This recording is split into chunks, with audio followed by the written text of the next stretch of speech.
নিৰুৎপল নিশ্চয়কৈ চাওক যোৱা বশিষ্ঠ যি আৰক্ষী আছে বশিষ্ঠ আৰক্ষী তিনিজনকৈ বিষয়ৰ ওপৰত গুৰুতৰ অভিযোগ উত্থাপন কৰিছে এগৰাকী মহিলাৰ লগতে তিনিজনকৈ যুৱকে কিয়নো যোৱাকালি নিশা আজি পুৱা প্ৰায় 2:30 পৰা 3 মান বজাত বশিষ্ঠ মন্দিৰত তিনিজন আৰক্ষী বিষয়া জ্ঞানজ্যোতি তামুলী পৰাগ বৰ্মন আৰু তীৰ্থ ডেকা তেওঁলোকে আচলতে বশিষ্ঠ মন্দিৰত গৈছিল গা ধুবৰ কাৰণে বা তেখেতলোকে কিছু ৰিফ্ৰেছমেণ্টৰ কাৰণে তেওঁলোক তাত গৈছিল তাৰ পিছতে তেওঁলোকে যি তিনিজনকৈ যি বিষয় আছে বিষয়ে জানিব দিয়া মতে দুটা পইণ্টৰ মাজত আচলতে কাজিয়া হৈছিল কাজিয়া হোৱাৰ পিছত তেওঁলোকে কাজিয়াখন ভাঙি দিছিল ভাঙি দিয়াৰ পিছত তেওঁলোকক যাবই দিছিলে তাৰ পিছতে এটা দলে আচলতে হঠাৎ আহি পেলাই ঘটনাস্থলী উপস্থিত আৰু পিছফালৰ পৰা যি জ্ঞানজ্যোতি তামুলী আছিলে তামুলীক প্ৰহাৰ কৰিছিলে আৰু সেই দলটোৱে দা লৈ অহা কথা ইতিমধ্যে আমি বিশেষ সূত্ৰৰ পৰা জানিব পাৰিছোঁ দা আৰু যি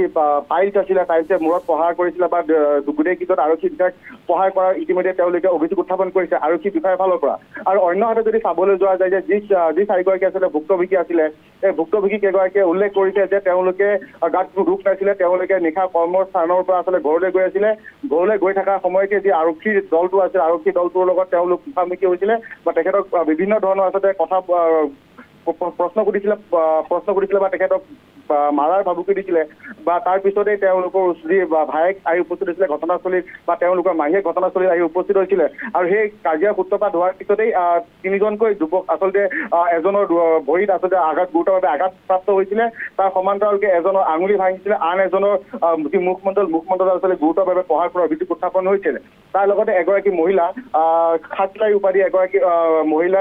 ঘটনাস্থলীত উপস্থিত হৈছিলে বা তেওঁ কাজিয়াখন আচলতে ভাঙিব চেষ্টা কৰিছিল মীমাংসা কৰিব চেষ্টা কৰিছিলে তাৰপিছতো তেখেতক আচলতে ঠেলিয়া গঠিয়া কৰা বা তেখেতক প্ৰহাৰ কৰাৰ অভিযোগ ইতিমধ্যে উত্থাপন কৰিছে আৰু বৰ্তমান সময়ত যদি চাবলৈ যোৱা যায় যে যি ভুক্তভোগী পৰিয়ালৰ তৰফৰ পৰা বৰ্তমান সময়লৈকে বশিষ্ঠ থানাত কোনো ধৰণৰ আচলতে এজেহাৰ বা গোচৰ ৰুজু হোৱা বৰ্তমান সময়লৈকে আচলতে আমাৰ হাতত তথ্য পোৱা নাই বা তেওঁলোকে দিয়া নাই বুলি বিশেষ সূত্ৰৰ পৰা জানিব পৰা গৈছে কিন্তু বৰ্তমান সময়ত এটা কথা ক'ব লাগিব যে আচলতে ভুলটো কাৰ হয় কিহৰ কাৰণে গোটেই কাজিয়াখনৰ সূত্ৰপাত হৈছিলে বা সঁচাকৈ তেওঁলোকে পুলিচৰ গাত ভুল আছে নেকি যিহেতু আচলতে সততে আচলতে আৰক্ষী বিষয়াৰ গাত আচলতে ভুল দিয়া পৰিলক্ষিত হয় বা বিভিন্ন সময়ত আৰক্ষী বিষয়াক আচলতে দোষী সাব্যস্ত কৰা হয় কিন্তু কালি যিহেতু ঘটনাটো চাবলৈ যোৱা যায় আচলতে তাত কাৰ পোনপটীয়াকৈ কাৰ গাত আচলতে ভুল আছিলে কিহৰ কাৰণে গোটেই কাজিয়াখনৰ সূত্ৰপাত হৈছিলে সেই কথা ইতিমধ্যে যদি তদন্ত চলায় বা তদন্ত আওতাতহে গোটেই কথাখিনি পোহৰলৈ আহিব আৰু সমান্তৰালকে আমাৰ হাতত আহি পৰা সূত্ৰ অনুসৰি যিটো গোটেই বিষয়টো আচলতে উচ্চপদস্থ বিষয়ালৈকে অৱগত হৈছে বা আৰক্ষী বিভিন্ন মহলতে কথা চৰ্চা চলিছে তাৰ সমান্তৰালকে আমাৰ হাতত আহি পোৱা তথ্য অনুসৰি যে বিয়লি ভাগত হয়তো তেখেত যি তিনিজন বিষয়া আছে তিনিজন বিষয়াক আচলতে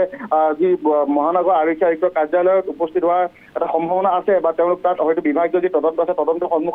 সন্মুখীন হ'ব লাগিব কিন্তু এই মুহূৰ্তত যদি ক'বলৈ যোৱা যায় যে যি কেইগৰাকী আচলতে আঘাতপ্ৰাপ্ত হৈছিলে তেওঁলোক গোটেইকেইজন সুস্থ বুলি জানিব পৰা গৈছে আৰু অন্যহাতে যিগৰাকী আৰক্ষী বিষয়া আছিল আৰক্ষী বিষয়াত যিহেতু পিছফালৰ পৰা মূৰত টাইলছৰে আচলতে আঘাত কৰিছিলে মাৰিছিলে তাৰ ফলত তেখেতে কিছু মূৰত আঘাত পাইছে হয়তো কিছু সময় পিছতে তেখেতো পুনৰ আচলতে চিকিৎসালয়লৈ যোৱাৰ সম্ভাৱনা আছে নিৰুৎপল সমগ্ৰ ঘটনাটোৰ সন্দৰ্ভত স্থানীয় লোকে কি কয় বশিষ্ঠৰ স্থানীয় লোকে কি কয় ঘটনা সন্দৰ্ভত আচলতে চাওক যিহেতু পুৱতি নিশা ঘটনাটো সংঘটিত হোৱাৰ কথা উল্লেখ কৰিছে আৰু ঘটনাস্থলীত কোনো নাই যিহেতু আমি নিজে ঘটনাস্থলীতে উপস্থিত হৈছিলোঁ গোটেই বিষয়টো আচলতে চালি জাৰি চাইছিলোঁ আচলতে কি হৈছিলে কিহৰ কাৰণে গোটেই ঘটনাটো সংঘটিত হৈছিলে তাৰ কিন্তু কিছুমান স্থানীয় লোক আছে স্থানীয় লোকৰ মতে আচলতে এটাই কথা যে আমি গম পোৱা নাছিলোঁ আমি মানুহৰ মুখে শুনিছোঁ যিহেতু আমি ভাষ্য ল'বলৈ চেষ্টা যি কেইগৰাকী ভুক্তভোগী আছিলে ভুক্তভোগী আমি ভাষ্য ল'বলৈ চেষ্টা কৰিছোঁ ভুক্তভোগী এটা কথা উল্লেখ কৰিছিল যে তেওঁলোকৰ গাত আচলতে কোনো ধৰণৰ দুখ নাছিলে তেওঁ যিহেতু ভাগিনীয়েক কামৰ পৰা আহি আছিলে এয়াৰপৰ্টৰ পৰা আহি থকাৰ পিছতেই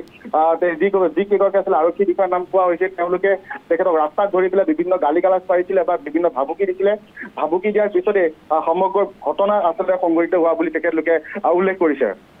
হয় ধন্যবাদ জ্ঞাপন কৰিছোঁ দীপক ভূঞা সবিশেষ তথ্যখিনি জনোৱাৰ বাবে